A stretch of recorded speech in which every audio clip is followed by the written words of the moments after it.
You think you know what this is, you don't. Look closely. This isn't a city, it isn't a machine, it's one living organism. 60,000 bodies beating as one. No leader. The bee. You're not watching the bee. You are the bee. Here you are. A white sliver, 1.5 millimeters, set in a wax cell with engineering precision. The queen placed it up to 2,000 eggs a day. Born female. Born a worker. Your fate, sealed not by DNA, but by food. You're not an individual yet. You're a unit arriving at the warehouse. Day 4. The egg opens out, comes you. A white worm. No wings, no eyes, no legs. One job, eat. Fed 1,300 times a day. In 6 days you grow 1,000-fold. Then the cell is sealed. Darkness. Ahead, your strangest transformation. Stop. Right now, the most important thing in your life is happening and you don't even notice. Look at the larva next door. 3 days ago, you were identical. The same DNA. But she's fed only royal jelly, and that drop of food switches on genes that in you sleep forever. She'll become a queen. Years of life, millions of eggs. You, a worker, a few weeks, then gone. It's not fate, not genes. It's food. In sealed darkness, you do what no human can. You take yourself apart. Almost your entire body dissolves, and from that living material, a new creature is built. A head, wings, 6 legs, the eyes darken.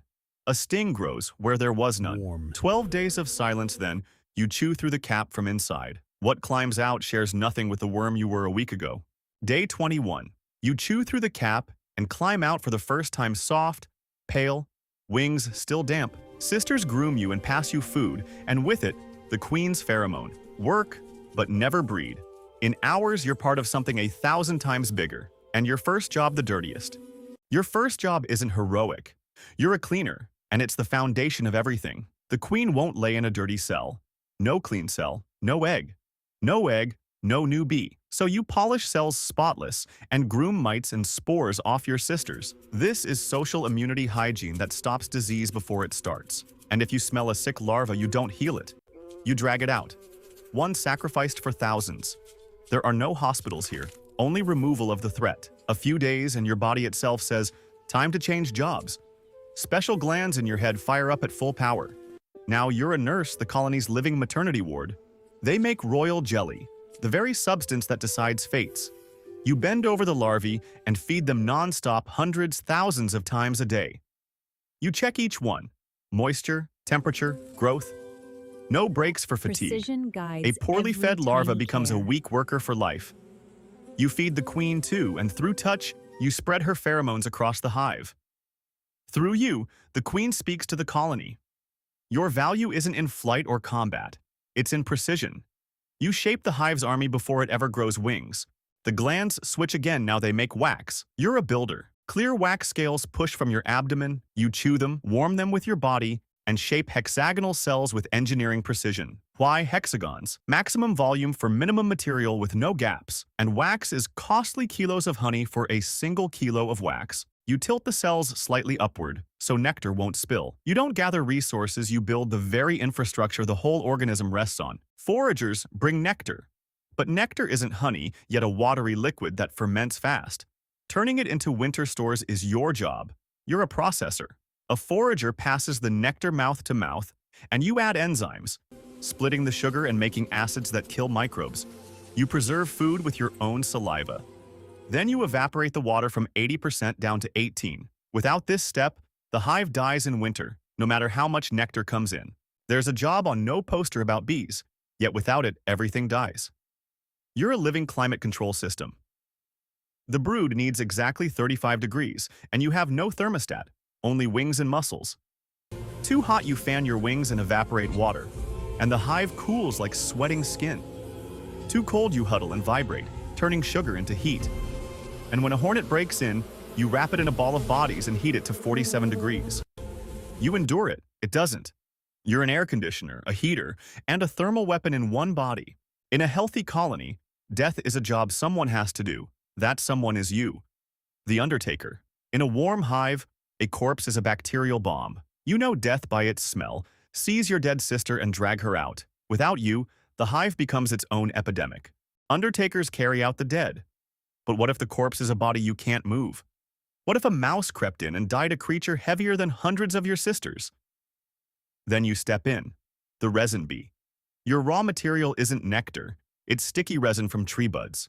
You carry it home in pellets on your legs, and from it the hive makes propolis, bee cement, and medicine in one. You plug every crack with it, seal the walls in a layer that kills microbes. And the mouse you can't drag out, you don't let it rot. You embalm it, coat it fully in propolis, and it dries like a mummy, poisoning nothing. An insect that can't lift its enemy defeats it with chemistry and patience. You're a builder, a pharmacist, and an embalmer in one body. You're moved to the most dangerous post. You're a guard. You check every bee by smell. One of ours pass, a stranger sees or sting. But sting a mammal and the barbed stinger lodges, tears out part of your abdomen and you die.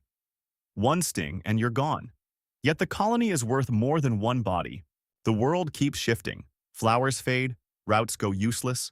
Someone must enter the unknown first, the scout. You fly out with no guarantee you may cross kilometers for nothing, but one find feeds tens of thousands. And when you find it, you dance. The angle gives the direction to the sun, the duration the distance, the vigor how rich it is. You draw a map in the dark with your own body. Others dance beside you, and with no orders, the colony picks the best. Democracy in motion. You're the hive's search engine. Before full foraging, some bees take on a job of their own. They carry water. You're a water bee. Seems minor, but in heat, water is life and death. You fly to a puddle or dew and bring a full crop home, risking everything like any forager. At home, it's spread across the combs, and the fanners evaporate it, cooling the hive like sweating skin. Without you, it would overheat and die on the first hot day. Your last and most dangerous role. You've grown old, and the old are sent to the field. You're a forager. Up to 15 flights a day, thousands of flowers. Each trip costs you life by the drop. Predators, storms, worn-out wings. You're sent into the greatest risk precisely because you have the least left. Yet pollinating flowers, you hold up whole ecosystems. Most foragers never return. You fall in a field with tattered wings. That's the price of the final rank. Now imagine another fate. From an unfertilized egg comes a drone, a male built almost for one thing. You're bigger, with enormous eyes but no sting. You don't gather, build, or defend. Your only mission, to mate with a queen in flight. In congregation zones in the sky, thousands of males wait for her. And here's the irony. Win and mate, it kills you instantly. The organ tears away, and you fall dead. Lose, and in autumn your sisters shove you out to die. Your life, an all-in bet with no backup.